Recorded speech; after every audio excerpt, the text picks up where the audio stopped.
ರೀ ನಾ ತಾನಾಜಿ ಭಟ್ಕರ್ ಇದ್ದೇನೆ. ಮೊದಲು ಗಡಿನಾಡ ನ್ಯೂಸ್ ಅದ ಆಭಾರಿ ಮಾನಿಸ್ತೀವಿ ನಾವು. ಈಗ ಆ ದಾರಿ ನೋಡ್ತೀರಿ ಇಲ್ಲಿದಿಂದ ಸಂಕ್ ತಿಲ್ಯಾಳ ರಸ್ತೆ ಇದೆ. ಇದು ಪೈಲ 3 ಇದಕ್ಕೆ 150 ವರ್ಷದಿಂದ ಇದು ರಸ್ತೆ ಇದೆ. ಆದರೆ ಯಾವುದೂ राजकारणी ಆಗಲಿ मंत्रालयाದಾಗ ಆಗली ಇದರ विषयನೇ ಯಾರೂ ತೆಗಿಲಿಲ್ಲ. इथल्या राजकारण्यांनी या रस्त्याकडे कुठलेही दूरदृष्टिकोन किंवा विकासाचा दृष्टिकोन किंवा लोकांना जाणाऱ्या येणाऱ्या लोकांची अडचण हे कधीही विचारात घेतले नाही. आज इलेक्शन होऊन जवळ 8-9 महिने वर्ष होत आलं. ते विद्यमान आमदारसुद्धा इकडे दखल घेत नाही. इकडल्या परिस्थिती अशा आहे, रस्त्यात खड्डा आहे का खड्ड्यात रस्ता हे पण लोकांना कळेना. आता जर एखादी महिला जर डिलिव्हरीच्या पोझिशनमध्ये जर दवाखान्यात न्यायची म्हटलं तर इथनं रस्त्यातही डिलिव्हरी होत्या.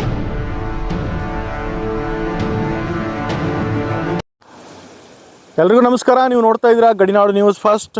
ನಾನು ರಮೇಶ್. ಮತ್ತೊಂದು ಸಮಸ್ಯೆ ನಿಮ್ಮ ಮುಂದೆ ಇಡ್ತಾ ಇದ್ದೀವಿ. ಹೌದು, ಸಂಗಲಿ ಜಿಲ್ಲೆಯ ಜತ್ತ ತಾಲೂಕಿನ ಸಂಕ ಗ್ರಾಮದ ಅನೇಕ ವಿಷಯಗಳನ್ನು ನಾವು ನಿಮ್ಮ ಮುಂದೆ ತಂದಿದ್ದೀವಿ. ಹಾಗೆಯೇ ಮತ್ತೊಂದು ವಿಷಯವನ್ನು ತಗೊಂಡು ನಾವು ನಿಮ್ಮ ಜೊತೆಗಿದ್ದೀವಿ. ಮನುಷ್ಯನಿಗೆ ಯಾವ ರೀತಿಯಾಗಿ ಒಂದು ಹೃದಯ ಜೀವನಾಡಿನೋ ಹಾಗೆಯೇ ಪ್ರತಿಯೊಬ್ಬರಿಗೂ ಕೂಡ ಪ್ರತಿಯೊಬ್ಬರ ಜೀವನಕ್ಕೆ ಬೇಕಾಗಿರೋದು, ತಾವು ಜೀವಿಸಲಿಕ್ಕೆ ಬೇಕಾಗಿರೋದು ರಸ್ತೆ. ಅದೇ ರೀತಿಯಾಗಿ ಇವತ್ತು ನಾವು ಮತ್ತೊಂದು ರಸ್ತೆ ನಮ್ಮ ಸಂಕ ಗ್ರಾಮದಲ್ಲಿ ಯಾವ ರೀತಿಯಾಗಿ ಇದೆ ಅನ್ನೋದನ್ನು ನಾವು ನಿಮಗೆ ನಮ್ಮ ಗಡಿನಾಡು ನ್ಯೂಸ್ ಫಸ್ಟ್ ಮುಖಾಂತರ ಎತ್ತಿ ತೋರಿಸ್ತಾ ಇದ್ದೀವಿ ಸ್ನೇಹಿತರೆ. ಸುಮಾರು ಸಂಕ ಗ್ರಾಮದಿಂದ ಈ ಒಂದು ತಿಲ್ಯಾಳಕ್ಕೆ ಹೋಗುವಂಥ ಒಂದು ಏನು ಮುಖ್ಯವಾದಂಥ ಒಂದು ರಸ್ತೆ ಇದೆ, ಆ ರಸ್ತೆ ಒಂದು ಪರಿಸ್ಥಿತಿಯನ್ನು ಒಂದು ಸಾರಿ ತಾವು ಗಮನಿಸ್ಬೋದು.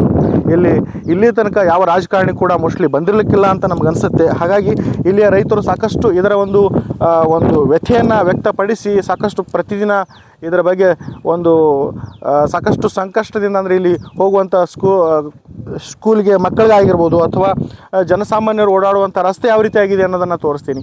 ಹಾಗಿದ್ರೆ ಬನ್ನಿ, ಇಲ್ಲಿ ಜನಸಾಮಾನ್ಯರು ಈ ಒಂದು ರಸ್ತೆ ಬಗ್ಗೆ ಏನು ಹೇಳ್ತಾರೆ, ಯಾವ ರೀತಿಯಾಗಿ ಪರದಾಡ್ತಾ ಇದ್ದಾರೆ ಅನ್ನೋದ್ರ ಬಗ್ಗೆ ನಾವು ಅವ್ರ ಜೊತೆ माताडसोना. नमस्ते.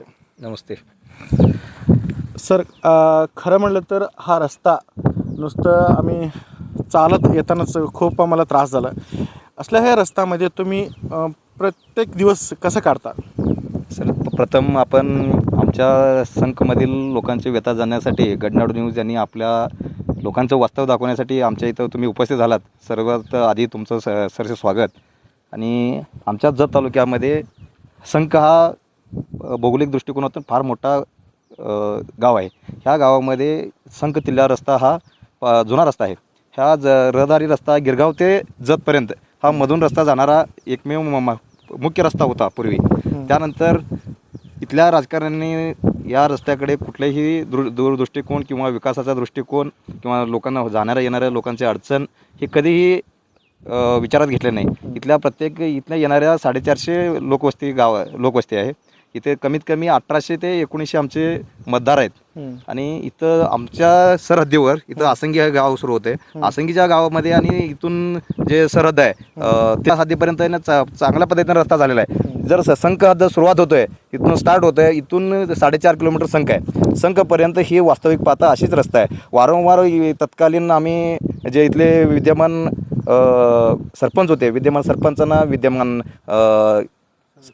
विद्यमान सदस्यांना, परत इथं तत्कालीन त्यावेळेचे आमदार त्यांनाही आम्ही पाठपुरावा केला. परत विद्यमान आमदारांनी केला, तसेच खासदारांनी दिला. या 4.5 वर्षामध्ये आम्ही 22 पत्रव्यवहार, सार्वजनिक बांधकाम विभाग असू दे, जिल्हा परिषद असू दे, आणि खासदार महोदय असू दे, आमदार महोदय असू दे, आणि जिल्हा परिषद सदस्य असू दे, यांना प्रत्येक वेळेला कार्यक्रम असतो त्यावेळेला आमचं निवेदन हे संक तिल्ला रस्ता होणे ही मागणी आम्ही आग्रहाने मांडतोय आणि पोटतिडीने मांडतोय. तरी प्रत्येक वेळेला प्रत्येक इलेक्शनमध्ये आम्हाला आश्वासन दिलं जाते. प्रत्येक वेळी येतात, आम्ही करू म्हणून शब्द देतात. शब्दावर आम्ही आश्वासित होऊन आमच्या इथल्या नागरिकांनी, इथल्या शेतकऱ्यांनी भरभरून ज्यांनी आश्वासन दिले आम्हाला, प्रत्येक वेळी त्यांच्या सोबत आम्ही राहिलो. प्रत्येक वेळी आजही तागायत आम्हाला कुणीही साधं मुरुमही टाकून दिलं नाही. स्वखर्चातून आम्ही आजपर्यंत स्वतः इथं 4 वेळा आम्ही झाडे झुडपे काढले, मुरुम टाकले. पण इथं टिकाऊ रस्ता पाहिजे. मुरुम टाकून हा सोल्युशन निघणार नाही आहे. इथं खडीकरण, मुरमीकरण, डांबरीकरणची गरज आहे. आणि इथल्या तर रस्ता शेत वाहतुकीसाठी फार मोठा प्रॉब्लेम आहे.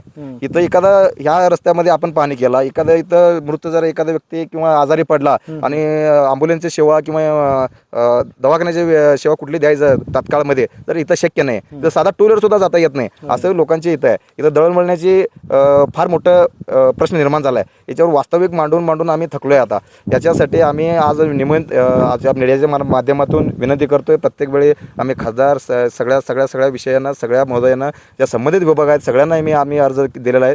हे पूर्वीपासून कमीत कमी हे 150 वर्षापासून रस्ता आहे असं आम्हाला आमच्या पूर्वजांनी सांगतात. 150 वर्ष असलेल्या रस्त्याची आज ही फार मोठी वास्तविक दुरवस्था निर्माण झालेला आहे. याच्याकडे ना त्वरित दखल नाही घेतलं तर आम्ही याच्या पुढे आंदोलन करणार आहोत. अशी पत्रही आम्ही संबंधित सर्व विभागांना देत आहोत. जर आम्हाला न्याय मिळत नसेल तर आम्ही आधुनिक पद्धतीने आणि नवख्या पद्धतीने आंदोलन करणार आहोत. आणि इथून आहे ना आम्ही पुढील काळात जर याच्यामध्ये नाही दखलपात झालं तर आम्ही निवडणुकीवर सुद्धा बहिष्कार टाकणार आहोत. अशी आमची पूर्ण व्यथा आहे. ನಾ ತಾನಾಜಿ ಭಟ್ಕರ್ ಇದ್ದೇನೆ. ಮೊದಲು ಗಡಿನಾಡ ನ್ಯೂಸದ ಆಭಾರಿ ಮಾನಿಸ್ತೀವಿ ನಾವು.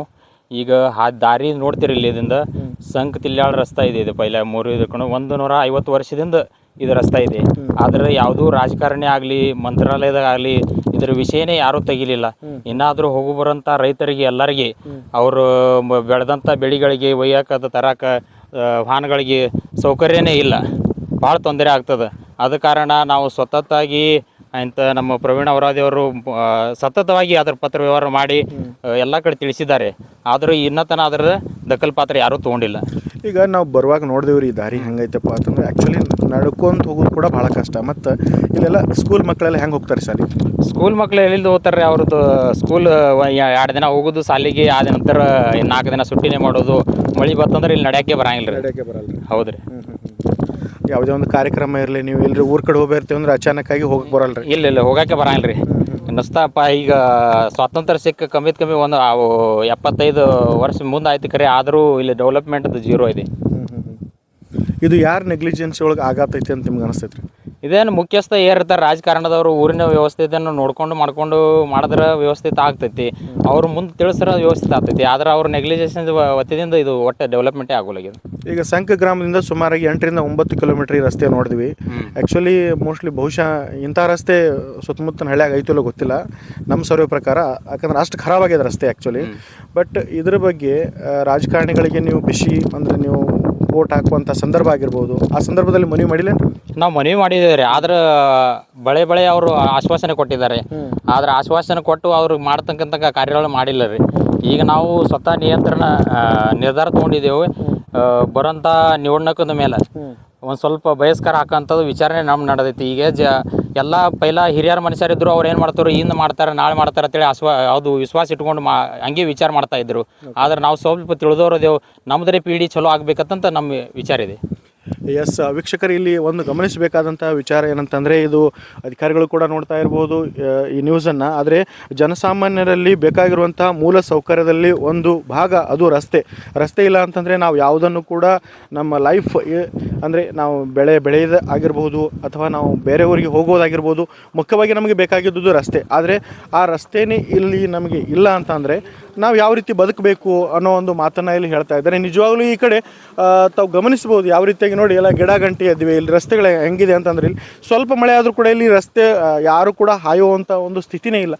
ಅಂಥ ಒಂದು ಪರಿಸ್ಥಿತಿ ಇಲ್ಲಿ ನಿರ್ಮಾಣವಾಗಿದೆ ಅಂತ ಅಂದರೂ ತಪ್ಪಾಗಲಾರ್ದು. ನಾನು ನಿಮಗೆ ಇನ್ನೊಂದಿಷ್ಟು ಇಲ್ಲಿಯ ಒಂದು ರಸ್ತೆ ಒಂದು ವಿಷಯವನ್ನು ನಾನು ಮುಂದಿಡ್ತಾ ಇದ್ದೀನಿ. ಇಲ್ಲಿ ಯಾವ ರೀತಿಯಾಗಿ ಇದೆ ಅಂತ ತಾವು ಗಮನಿಸ್ಬೋದು. ಇಲ್ಲಿ ನಡೀತಾ ಹೋಗೋದೇ ಭಾಳ ಕಷ್ಟ. ಮತ್ತು ಇಂಥ ಸಂದರ್ಭದಲ್ಲಿ ಇಲ್ಲಿ ಸುಮಾರಾಗಿ 500ಕ್ಕೂ ಹೆಚ್ಚು ಮನೆಗಳು, 2000 ಅಧಿಕ ಜನ ಇಲ್ಲಿ ಈ ಒಂದು ರಸ್ತೆಯ ಮೇಲೆ ಅವಲಂಬನೆ ಆಗಿದ್ದಾರೆ. ಈ ಕೇವಲ 10 ಫೀಟ್ ಕೂಡ ರಸ್ತೆ ಇಲ್ಲ ಇದು. ಸೊ ಈ ಒಂದು ರಸ್ತೆ 10 ಫೀಟ್ ಇರಲಾರ್ದಂಥ ರಸ್ತೆ ಇವತ್ತು ಯಾವ ರೀತಿಯಾಗಿ ನಾವು ಬದುಕಬೇಕು ಅನ್ನೋ ಒಂದು ಮಾತನ್ನು ಇಲ್ಲಿ ಕೇಳ್ತಾ ಇದ್ದಾರೆ. ಬನ್ನಿ ಇನ್ನಷ್ಟು ಜನರನ್ನ ನಾನು ಇಲ್ಲಿ ಮಾತಾಡಿಸ್ಲಿಕ್ಕೆ प्रयत्न पडತೀನಿ. तम हेसरू? संजू पटणजी ಅಂತ. ओके, ನೀವು ಇರೋದಿಲ್ಲ? मी संकमध्ये असतो. आणि आतापर्यंत प्रवीण वरादे साहेबांनी सांगितल्याप्रमाणे ही रस्ता लई जुनी आहे. संक तिलाळ म्हणण्याचं नाव आहे. आम्हाला सांगता येते की पूर्वज लोकांनी ह्या रस्त्यालाच बस येतं जातं असं त्या काळात लोकांनी आम्हाला सांगितलेलं आहे. परंतु आतापर्यंत बरेच इलेक्शन येऊन गेली. तो ग्रामपंचायत असतील, जिल्हा परिषद असतील, आमदारकी असतील किंवा खासदारकी असतील, जो लोकप्रतिनिधी असतो इलेक्शन आलं की आम्ही करतो म्हणते, परत काही इकडे काय बघितलंच नाही. ते ग्रामपंचायत असतील किंवा जिल्हा परिषद अनेक कोणी का असाना. आजचं तुम्ही आता बघत आले आता 8-9 किलोमीटर तुम्ही बघितलं रस्त्याच्या अवस्था काय आहे म्हणून. जर ह्या रस्त्यांनी पाऊस जर पडला तर कोणी जाऊ शकत नाही. गाडी तर जाऊ द्या, कार, मोटरसायकल, ट्रॅक्टर वगैरे चालता पण जात येत नाही. आणि ह्या रस्त्यामध्ये शाळेला जाणारं लहान मुलं कसं जायचं? हां, त्यात काही महिला असतो आणि वयोग्रस्त लोक असत्या, दवाखान्यात जाणार असत्या. पण असं आहे की हे पलीकडे कासांगी रस्ता आहे, कारण इथलं सगळी जो लोक आहे ना वरनं जावं लागतं इकडे. म्हणजे ते बसते किमान 20 किलोमीटर शाळेत जायला. हे रस्ता आहे 7-8 किलोमीटर, म्हणजे 20 किलोमीटर म्हणजे त्याच्या डबल जावं लागते. असलं असल्यामुळे लोकांना खूप त्रास आहे. म्हणून कोणी तर येऊन ह्याचा दखल घ्यावा असं आपला विनंती आहे. ಇಲ್ಲಿ ಪ್ರತಿಯೊಬ್ಬರದು ಕೂಡ ಒಂದೊಂದು ತರಹದ ಒಂದು ಸಮಸ್ಯೆ ಅಂದರೆ ಒಂದು ಮಾತಾಗಿದೆ ಈ ಒಂದು ರಸ್ತೆಯ ಬಗ್ಗೆ. ತಾವು ಇನ್ನೊಂದು ಇಲ್ಲಿ ಗಮನಿಸಬಹುದು, ನೋಡ್ತಾ ಇದ್ದೀರ ತಾವು, ಈ ಕಡೆ ರಸ್ತೆ ಇದೆ, ಈ ಕಡೆ ಬಾವಿ ಇದೆ. ಇಲ್ಲಿ ಯಾವುದೇ ರೀತಿಯಾದಂತಹ ಗೌರ್ಮೆಂಟ್ ಇಲ್ಲಿ ತನಕ ಬಂದು ಇದು ಸರ್ವೆ ಮಾಡಿಲ್ಲ ಅಂತ ನಮ್ಗೆ ಅನಿಸ್ತಾ ಇದೆ. ಯಾಕಂದರೆ ಒಂದು ಕಡೆ ಬಾವಿ ಇದೆ, ಇನ್ನೊಂದು ಕಡೆ ರಸ್ತೆ ಇದೆ. ಇಲ್ಲಿ ಪ್ರತಿದಿನ ಹೋಗುವಂತಹ ಮಕ್ಕಳು ಯಾವ ರೀತಿಯಾಗಿ ಹೋಗ್ಬೋದು, ಏನಾಗ್ಬೋದು ಅನ್ನೋದ್ರ ಬಗ್ಗೆ ಸ್ವಲ್ಪ ಕೂಡ ಕಾಳಜಿ ಇಲ್ಲ ಅನ್ನೋ ರೀತಿಯಲ್ಲಿ ನಮಗಿಲ್ಲಿ ಎದ್ದು ಕಾಣ್ತಾ ಇದೆ. ಹಾಗಾಗಿ ಇಲ್ಲಿ ರೈತರು ಒಂದು ಆತಂಕಕ್ಕೀಡಾಗಿದ್ದಾರೆ. ಯಾಕಂದರೆ ಇಷ್ಟು ಸ್ವತಂತ್ರ ಸಿಕ್ಕಿಷ್ಟು ವರ್ಷ ಆದರೂ ಕೂಡ ಈ ರಸ್ತೆಯ ಬಗ್ಗೆ ಮಾತ್ರ ಇನ್ನೂ ಇವರಿಗೂ ಸ್ವತಂತ್ರ ಸಿಕ್ಕಿಲ್ಲ ಅನ್ನೋ ರೀತಿಯಲ್ಲಿ ಎದ್ದು ಕಾಣಿಸ್ತಾ ಇದೆ. ಹಾಗಿದ್ರೆ ಬನ್ನಿ ಇನ್ನಷ್ಟು ಇಲ್ಲಿ ವಾಸವಿರುವಂಥ ಜನರನ್ನ ನಾನು ಮಾತಾಡ್ಸಲಿಕ್ಕೆ ಪ್ರಯತ್ನ ಪಡ್ತಾ ಇದ್ದೀನಿ. ತಮ್ಮ ಹೆಸರು? ಮಲ್ಲು ಬಗಲಿರಿ. ನೀವು ಎಷ್ಟು ವರ್ಷದಿಂದ ನೋಡ್ತೀರಿ ಹಿಂಗೆ ರಸ್ತೆ ಇದು? ನಾವು ಸುಮಾರು ಇದನ್ನು ಒಂದು 100 ವರ್ಷ ಹಿಡಿದು ನೋಡ್ತೇವೆ ನಾವು. ಈ ಸದ್ಯ 65 ನಮ್ಮ ವಯಸ್ಸು. ಸ್ವಾತಂತ್ರ್ಯ ಸಿಗುತ್ತಿರ್ತಾ ಮೊದಲನೇ ಹಿಡಿದು ರಸ್ತೆ ಹಂಗೆ ಅದ. ಇದಕ್ಕೆ ಯಾರು ದಖಲ್ ತೊಗೊಂಡಿಲ್ಲ, ದಾತ್ ತೊಗೊಂಡಿಲ್ಲ. ಹಂಗೆ ಅದ, ಹಂಗೆ ಕಷ್ಟದ ಜನ ಹೋಗೋದು ಬರೋದು. ಮಳೆ ಆಯ್ತಂದ್ರೆ 4 ದಿವಸ ಒಟ್ಟು ಯಾರು ಹೋಗ್ಲಕ್ಕೂ ಬರಂಗಿಲ್ಲ, ಬರ್ಲಕ್ಕೂ ಬರಂಗಿಲ್ಲ. ಹಿಂಗೆಲ್ಲ ತೊಂದ್ರೆ ಭಾಳ ಅದ. ಮತ್ತು ಈ ಕಡೆ ಇಷ್ಟೆಲ್ಲ ರೈತರು ಇದ್ರಿ ನೀವು, ಇಲ್ಲಿ ತನಕ ಒಂದು ರಾಜಕಾರಣಿಗಳ ಕೇಳ್ಬೋದಾಗಿತ್ತು? ಕೇಳಿವ್ರಿ ಎಲ್ಲ. ಈಗ ಈ ಒಂದು 20-30 ವರ್ಷ ಹಿಡಿದು ಎಲ್ಲ ರಾಜಕಾರಣಿಗಳು ಬೆನ್ನತ್ತಿ, ಇಲೆಕ್ಷನ್ ಬರೋಣ ಅವ್ರು ಬೆನ್ನತ್ತಿ ನಾವು ಕೇಳ್ತೀವ್ರಿ, ಸರ್ ಇದನ್ನೊಂದು ರಸ್ತೆ ಮಾಡಿ ಕೊಡ್ರಿ, ನಮಗೆ ಭಾಳ ತೊಂದ್ರೆ ಅದ, ನಾವು ನಿಮಗೆ ಮತದಾನ ಮಾಡ್ತೀವಿ ಎಲ್ಲರೂ ಸರಿಯಾಗಿ ಒಂದು ಗಟ್ಟ ಆಗೈತೆ ಹೇಳಿದ್ರು ಹ್ಞೂ ಅಂತಾರೆ. ಇಲೆಕ್ಷನ್ ಆದ ಮರುದಿನ ಯಾರು ದಾತ್ ಸಹಿತ ತೊಗೊಳ. ಈಗ ಒಟ್ಟಿನಲ್ಲಿ ನಿಮ್ಮ ಆಸೆ ಏನಂತಂದ್ರೆ ಇದು ರಸ್ತೆ ಸರಿಯಾಗಿ ಆಗಬೇಕು, ಮುರ್ಮೀಕರಣ ಆಗಬೇಕು, ಡಾಂಬರೀಕರಣ ಆಗ್ಬೇಕಂತ ನಿಮ್ಮ ಆಸೆ ಐತೆ? ಸಂಕದಿಂದ ತಿಲ್ಯಾಳ ರಸ್ತಾ ತನ ಇದು ಮುರ್ಮೀಕರಣ ಡಾಂಬರೀಕರಣ ಆಗ್ಬೇಕಂತ ಇಟ್ಟು ನಮಗೆ ಆಸೆ ಅದ ರೀ. ಹೋಗು ಜನರು ಹೋಗ್ಲಕ್ಕ ಬರ್ಲಕ್ಕ ಜನರಿಗೆ, ಶಾಲೆ ಮಕ್ಕಳಿಗೆ ಸ್ವಲ್ಪ ವ್ಯವಸ್ಥೆ ಸರಿಯಾಗಿ ಆಗ್ಬೇಕು ರೀ. ಓಕೆ.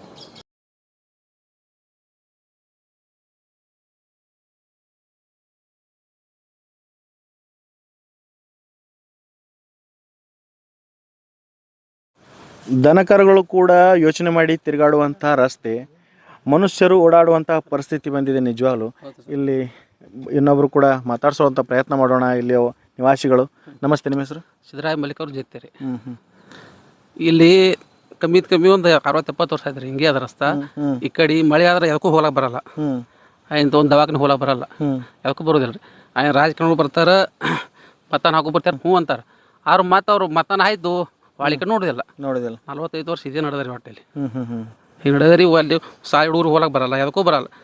ಮಳೆ ಆಯಿತು, ಸಾಲಿ ಹುಡುಗರು ಆ ಕಡೆ, ಸಾಲಿ ಈ ಕಡೆ, ಹಿಂಗೆ ನಡೆದ. ಹಿಂಗದ ರಸ್ತೆಯಲ್ಲಿ.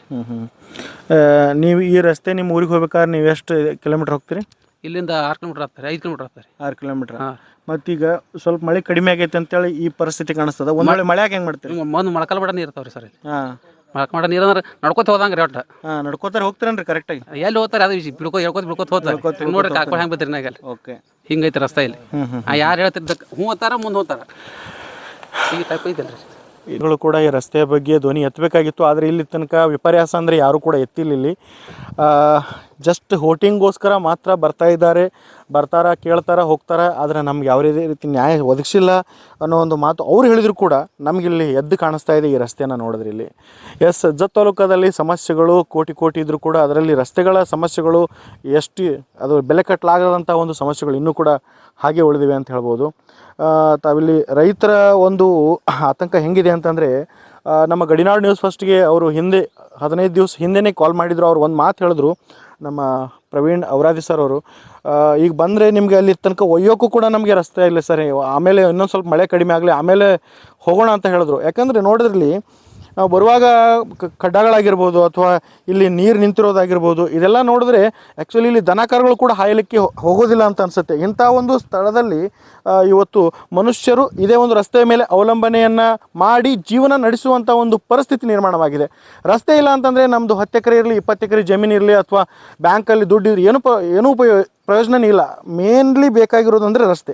ಆದರೆ ರಸ್ತೆ ಮಾತ್ರ ಇಲ್ಲಿ ಬಹಳಷ್ಟು ಇದರಿಂದ ಅವರಿಗೆ ತೊಂದರೆ ಆಗ್ತಾ ಇದೆ ಅನ್ನೋ ಒಂದು ಮಾತನ್ನು ಇಲ್ಲಿ ಹೇಳ್ತಾ इದ್ದಾರೆ. माणिक ठोंबरे. ओके, तुम्ही हा रस्त्याबद्दल काय सांगू शकता? रस्ता जवळजवळ 40 ते 50 वर्ष झाले. हां या रस्त्याची भरपूर अडचण आहे. इलेक्शनमध्ये जे येते ते पुढारी लोक रस्ता आम्ही तयार करून देतो म्हणते. ते मतदान झाल्यावर नंतर त्यांनी काय करते ते परत आमच्याकडे बघू शकत नाही. ओके, आणि इथून जर त्यांनी रस्ता जर नाही केला तुम्ही काय करू शकता? आम्ही प्रत्येक पुढारीच्या पाठीमागे लागतोय. रस्ता हे करा ते करा म्हणून सांगतोय. हां हां नंतर कोणच बघत नाही.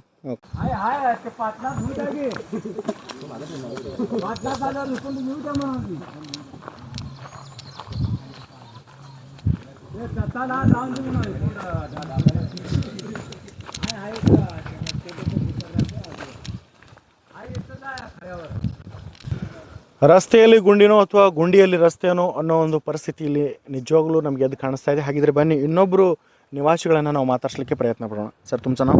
माझं नाव भीमराव पाटील. या रस्त्याला माझे नातलग लोक भरपूर लोक जास्त असल्यामुळं जास्त माझी येण्या जाण्याचा सारखा संपर्क असल्यामुळं या रस्त्याला मी जवळजवळ एक 4-5 वर्षात माझ्या गाडीला जवळजवळ 20,000 रुपये घातला असतील.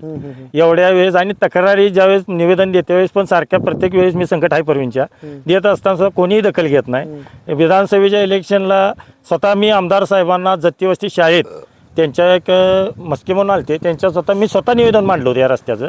हे निवडून द्या तुम्हाला रस्ता करून देतो म्हणून स्वतः आमदार साहेबाच्या PAनं सांगितलं होतं. आज इलेक्शन होऊन जवळजवळ 8-9 महिने वर्ष होत आलं. ते विद्यमान आमदारसुद्धा इकडे दखल घेत नाहीत. इकडल्या परिस्थिती अशा आहे, रस्त्यात खड्डा आहे का खड्ड्यात रस्ता हे पण लोकांना कळेना. आता जर एखादी महिला जर डिलिव्हरीच्या पोझिशनमध्ये जर दवाखान्यात न्यायची म्हटलं तर इथनं रस्त्यातही डिलिव्हरी होत्या. दवाखान्यापर्यंत काही पेशंट जात नाही, ती मुलं पण राहते की नाही ही काही कळत नाही. ही सध्याची परिस्थिती आहे. नुसतं म्हणायचं आम्ही जत तालुका दुष्काळमुक्त करतो, रस्ता मुक्त करतो. जिथं लोक आहेत तिथं रस्ता आहेत, जिथं पाहिजे तिथं ह्या रस्त्याला कमीत कमी 400 ते 500 घर आहेत. आजपर्यंत काय विद्यमान आमदार खासदार कुठे गेले का? यांच्या परिस्थितीत कामं करता येत नाहीत का? जत तालुक्यातनं निवडून जाते जास्त. खासदाराला सुद्धा जत तालुक्यात संख गावातून मतदान जास्त. विक्रमदादा निवडून आले ते पण तसेच. तिथे किरकोळ 1 किलोमीटर रस्ता केला, 50-60 लाख रुपये 70 लाख रुपये काढले निघून गेले. ह्यो रस्ता बाकीचा पुढला रस्ता करायला दिसलाच नाही का? इकडली लोक नाहीत. जिथं फक्त शाळेपर्यंत तिकडे रस्ता होतोय तिथनं इकडे होत नाही. इथनं आसंगीच्या हद्दीत रस्ता होतोय तिथनं इकडे तिल्ल्यावर रस्ता जुना रोड आहे का होत नाही? हे लोक काही माणसं नव्हत का? ह्यांची परिस्थिती काय आहे तुम्ही काय जाणून घेता का नाही? ही परिस्थिती आमची आहे. मग इथल्या लोकांनी जगावं का गाव सोडून आतंकवादी राहिल्यागत झाले या भागात? या लोकांनी कुठं जायचं? ठीक आहे सर, आता विद्यमान आमदार साहेबांना काय तुम्ही निवेदन दिलंय त्यांच्या लोकांना इलेक्शनच्या अगोदर पण सांगितलंय, इलेक्शन झाल्यानंतर पण निवेदन दिलंय. कोरिया जाव्या हीच अपेक्षा आहे. फोन सुद्धा उचलत नाहीत, काय सांगत नाहीत, येत बघत नाहीत.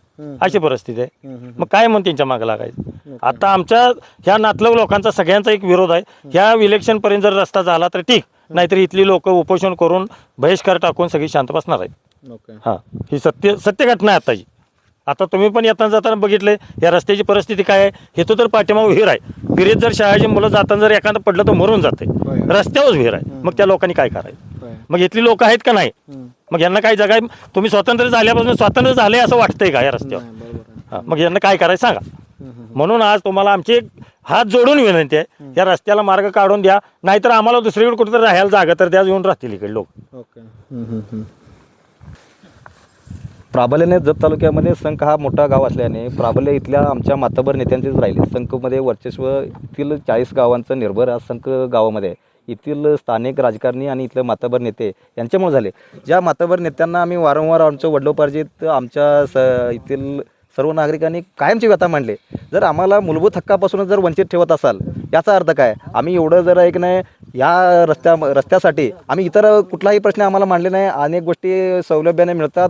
स्वातंत्र्य झाल्यापासून जे संविधानात दिलेत इतर अधिकार जर आम्हाला तुम्ही दिलंच नाहीत, जर तुम्ही रस्तासुद्धा देऊ शकत नाही आम्हाला, आम्ही तुमच्याकडे जगण्यासाठी एक नाही लागणारी सगळ्या सुविधा मागत नाही आहोत. फक्त जाण्या येण्यासाठी एकदाच या रस्त्याची मागणी करतो आहोत. वारंवार जर 50-60 वर्षाजवळ सातत्याने एकच मागणी राहत असेल, जर तुम्ही याच्याकडे दुर्लक्ष जाणून करत असाल, जर याला माणुसकी चा धर्म किंवा याला शब्द कठोर वापरू नये, तर वापरता येत नाही, त्यामुळे वापरणार नाही, पण अपशब्द आमच्या तोंडून निघत आहेत. जर ह्या गोष्टी तुम्ही आजपर्यंत राजकारणी म्हणून, आमचे गावचं व्यवस्थापक म्हणून किंवा येथील आमच्या सर्व लोकांचे तुम्ही प्रतिनिधी म्हणून जर प्रश्न तुम्ही उपस्थित करत नसाल, आमचा प्रश्न कायमस्वरूपी सोडवत नसाल, तर तुम्हाला आम्ही काय संबोधू असा प्रश्न इथल्या नागरिकांना आणि आम्हालासुद्धा निर्माण होतात. मूलभूत हक्क अन्न, वस्त्र, निवारा हे आम्ही मागत नाहीत. निवारा मागत नाही, अन्न मागत नाही, वस्त्र मागत नाहीत, फक्त तुम्हाला रस्ता मागतोय. रस्त्याचं जर तुम्ही जर दखलपात्र करत नसाल, जर एक तालुक्याचं नेतृत्व आमच्या गावातून होत असेल, जर आमच्या गावाचा प्रश्न जर कुठेही मांडला जात नसेल आणि लोकांचा प्रश्न सोडवत नसाल रस्त्याचा, जर हे कदाचित आम्ही मागच्या काळात जे पूर्वज होते, सत्ताधारी नसते, राजेशाही होती अशी आम्ही समजू. आज लोकशाही असूनसुद्धा लोकशाही मार्गाने जर मागणी करत असेल, त्या लोकशाही पद्धतीने मांडणारा प्रश्न सुटत नसेल, जर आपण जनतेनं किंवा लोकांनी आणि इथल्या मायबाप जे प्रतिनिधी लोकप्रतिनिधी म्हणून वावरतात त्यांनी थोडं समजून घेण्याचं गरज आहे. तर एक तेवढं पोटतिरीकीनं आम्ही मांडतोय, याचं आपण थोडंसं दखलपात्र करावं, आम्हाला ह्या रस्त्यापासून न्याय मिळावा अशी आमची कळकळीची मागणी आहे. ओके. रस्त्याबद्दल ग्रामपंचायतीचे प्रतिनिधी असतील किंवा जिल्हा परिषद असतील किंवा आमदार असतील किंवा खासदार साहेब असतील, कोणीतरी दखल घेऊन हा रस्ता करून द्यावा असं आपल्या माध्यमातून आपली विनंती आहे. ಓಕೆ ಎಸ್, ಇದಾಗಿತ್ತು ಇಲ್ಲಿಯ ಒಂದು ನಿವಾಸಿಗಳ ಒಂದು ಪ್ರಶ್ನೆ ಮತ್ತು ಸಮಸ್ಯೆ. ಆ್ಯಕ್ಚುಲಿ ತಾವು ವಿಡಿಯೋದಲ್ಲಿ ಕಾಣಿರ್ಬೋದು ಎಷ್ಟೊಂದು ದೊಡ್ಡ ಪ್ರಮಾಣದಲ್ಲಿ ಇಲ್ಲಿ ಸಮಸ್ಯೆ ಇದೆ ಅಂತ ಹೇಳಿಬಿಟ್ಟು. ಯಾಕೆಂದರೆ ಮನುಷ್ಯನಿಗೆ ಬೇಕಾಗಿರೋದು ಮುಖ್ಯವಾಗಿ ರಸ್ತೆ. ಇಲ್ಲಿ ಸುಮಾರು ಅಂದರೆ ಒಬ್ಬೊಬ್ಬರದು 5-10 ಎಕರೆ, ಒಬ್ಬೊಬ್ರು 20 ಎಕರೆ, ಮತ್ತು ಇಲ್ಲಿಂದ ಸುಮಾರು 7 ಕಿಲೋಮೀಟ್ರ್ ಊರಿಗೆ ಹೋಗಬೇಕಾದ್ರೆ ಅಂಥ ಒಂದು ರಸ್ತೆ ಏನಿದೆ ಅಂತಂದರೆ ಪೂರ್ತಿ ಒಂದು ಗುಂಡಿಗಳು, ಖಡ್ಡಗಳನ್ನು ಪೂರ್ತಿಯಾಗಿ ತುಂಬ ಹೋಗಿದೆ. ಈಗ ಸ್ವಲ್ಪ ಮಳೆ ಕಡಿಮೆ ಆಗಿದೆ ಅಂತ ಹೇಳಿಬಿಟ್ಟು ನಾವು ಸ್ವಲ್ಪ ಇಲ್ಲಿ ಹೇಗೋ ಬಂದ್ವಿ. ಬರಬೇಕಾದ್ರೂ ಕೂಡ ನಾವು ಸಾಕಷ್ಟು ನಡೀತಾ, ಯಾರೋ ಒಬ್ಬರು ಬೀಳ್ತಾ ಹೀಗೆ ಬಂದಿದ್ವಿ ಇಲ್ಲಿ. ಬಟ್ ಇಂಥ ಒಂದು ಪರಿಸ್ಥಿತಿ ಪ್ರತಿದಿನವೂ ಕೂಡ ಇಲ್ಲಿಯ ನಿವಾಸಿಗಳು ಒಂದು ಅನುಭವಿಸ್ತಾ ಇದ್ದಾರೆ. ಇಲ್ಲಿ ನೇತಾ ಮತ್ತು ಜನಸಾಮಾನ್ಯರಲ್ಲಿ ಒಬ್ಬರು ಪ್ರತಿನಿಧಿಯಾಗಿರುವಂಥ ಪ್ರವೀಣ್ ಅವರಾದಿಯವರು ಕೂಡ ಇಲ್ಲಿ ಬಹಳಷ್ಟು ಪ್ರಯತ್ನ ಪಟ್ಟಿದ್ದಾರೆ ಅಂತ ಹೇಳ್ಬೋದು. ಬರುವಾಗ ಅವ್ರು ಹೇಳ್ತಾಯಿದ್ರು, ಅಂದರೆ ತಮ್ಮ ವೈಯಕ್ತಿಕ ಸ್ವಂತ ಖರ್ಚಿನಲ್ಲಿ ಒಂದು 100ಕ್ಕೂ ಹೆಚ್ಚು ಅವರು ಟಿಪ್ಪರ್ಗಳ ಮೂಲಕ ಇಲ್ಲಿ ಅವರು ಗರ್ಸ್ಗಳನ್ನೆಲ್ಲ ಹಾಕಿ ಅವರು ಇರಲಿ ಹೋಗಲಿ ಜನಸಾಮಾನ್ಯರಿಗೆ ಮತ್ತು ವೈಯಕ್ತಿಕವಾಗಿ ಅಂತ ಹೇಳಿಬಿಟ್ಟು ಅವರು ತಮ್ಮ ಸ್ವಂತ ಖರ್ಚಿನಲ್ಲಿ ರಸ್ತೆ ಮಾಡ್ತಾಯಿದ್ದಾರೆ. ಆದರೆ ಇಲ್ಲಿ ನಮಗೋಸ್ಕರ ಇರುವಂತಹ ಗೌರ್ಮೆಂಟ್ GST ಕಟ್ತಾ ಇಲ್ವಾ, ನಾವು ಓಟ್ ಹಾಕ್ತಾ ಇಲ್ವಾ ಅಂತೇಳೋ ಅನ್ನೋ ಒಂದು ಮಾತನ್ನು ಇಲ್ಲಿ ಇವರು ಸಾಕಷ್ಟು ತಮ್ಮ ಒಂದು ದುಃಖವನ್ನು ನಮ್ಮ ಮಾಧ್ಯಮದ ಮುಖಾಂತರ ಅವರು ಹಂಚ್ಕೊಳ್ತಾ ಇದ್ದಾರೆ. ಆದರೆ ಗೌರ್ಮೆಂಟ್ಗೆ ನಾವು ಹೇಳ್ಕೊಳ್ಳೋದಿಷ್ಟೇ, ಸಾಂಗ್ಲಿ ಜಿಲ್ಲೆ ಜತ್ ತಾಲೂಕು ಅನೇಕೋ ಒಂದು ವಿಷಯಗಳಿಗೆ ಈಗಾಗಲೇ ಸಾಕಷ್ಟು ಅಂತರದಲ್ಲಿ ಹಿಂದೆ ಉಳಿದಿದೆ. ಆದರೆ ರಸ್ತೆ ರೂಪದಲ್ಲಿ ಆದರೂ ನಮಗೆ ಒಂದಿಷ್ಟು ನ್ಯಾಯವನ್ನು ಕೊಡಿ, ನಾವು ಇಲ್ಲಿ ಯಾವ ರೀತಿ ಹಾಯಬೇಕು, ಇಲ್ಲಿ ಬದುಕಬೇಕು ಇಲ್ಲೋ ಬದುಕಬಾರ್ದು ಅನ್ನೊಂದು ಮಾತನ್ನು ಕೊಡೋದು ಅಂತ ಹೇಳ್ತಾ ಇದ್ದಾರೆ. ಆಮೇಲೆ ಅವ್ರು ಇನ್ನೊಬ್ರು ಹೇಳಿದ್ರಲ್ಲ, ನಮಗೆ ಇಲ್ಲಿ ಜಮೀನು ಬೇಡ, ಏನು ಬೇಡ, ಎಲ್ಲಾದರೂ ಬೇರೆ ಕಡೆ ಕೊಡಿ, ಯಾಕೆಂದರೆ ನಮ್ಗೆ ಜೀವನಿಗೆ ಹೋಗೋಕ್ಕೆ ಬರೋಕ್ಕೆ ಆಗದೆ ಹೋದರೆ ಮುಂದೆ ಜೀವನ ಅದು ನಡೆಸೋದು ಹೆಂಗೆ ಅನ್ನೋ ಒಂದು ಮಾತನ್ನು ಹೇಳ್ತಾ ಇದ್ದಾರೆ. ನಮ್ಮ ವಿದ್ಯಮಾನ ನಮ್ದಾರ್ ಪಡೋಲ್ಕರ್ ಸಾಹೇಬರು ಕೂಡ ಇದ್ರ ಬಗ್ಗೆ ಆದಷ್ಟು ಬೇಗ ಒಂದು ಮೈಂಡಲ್ಲಿ ಇಟ್ಕೊಂಡು ಇದಕ್ಕೆ ಒಂದು ಆದಷ್ಟು ಬೇಗ ಉತ್ತರ ಕೊಡಲಿ ಅನ್ನೋದು ನಮ್ಮ ಒಂದು ಆಶಯವಾಗಿದೆ. ಈಗಾಗಲೇ ಹೇಳೋದು ಕೇಳೋದು ಎಲ್ಲವೂ ಕೂಡ ಇಲ್ಲಿ ನಿವಾಸಿಗಳು ಮಾತಾಡೋಕ್ಕೆ ಏನು ಉಳಿದಿಲ್ಲ. ಆದರೆ ಇದರ ಉತ್ತರ ಮಾತ್ರ ಆದಷ್ಟು ಬೇಗ ಸಿಗಬೇಕು. ಒಂದು ವೇಳೆ ಸಿಗದೆ ಹೋದರೆ ಮುಂದಿನ ದಿನಮಾನಗಳಲ್ಲಿ ಉಗ್ರವಾದಂತಹ ಹೋರಾಟವನ್ನು ನಾವು ಮಾಡ್ತೀವಿ. ಬರುವಂತಹ ಎಲೆಕ್ಷನಲ್ಲಿಯೂ ಕೂಡ ನಾವು ಯಾವುದೇ ರೀತಿಯಾದಂಥ ಮತದಾನ ಮಾಡೋದಿಲ್ಲ, ಬಹಿಷ್ಕಾರ ಹಾಕ್ತೀವಿ ಅನ್ನೋ ಅಷ್ಟೊಂದು ಘೋರವಾದಂಥ ಒಂದು ಮಾತುಗಳನ್ನು ಕೂಡ, ದಿಟ್ಟವಾದಂಥ ಮಾತುಗಳನ್ನು ಇವರು ಆಡ್ತಾ ಇದ್ದಾರೆ ಅಂತ ಹೇಳ್ಬೋದು. ಕ್ಯಾಮ್ರಾ ಪರ್ಸನ್ ರವಿ ಕುಲಕರ್ಣಿ ಜೊತೆ ರಮೇಶ್ ಕುಂಡ್ಲೆ, ಗಡಿನಾಡು ನ್ಯೂಸ್ ಫಸ್ಟ್, ಸಂಕ.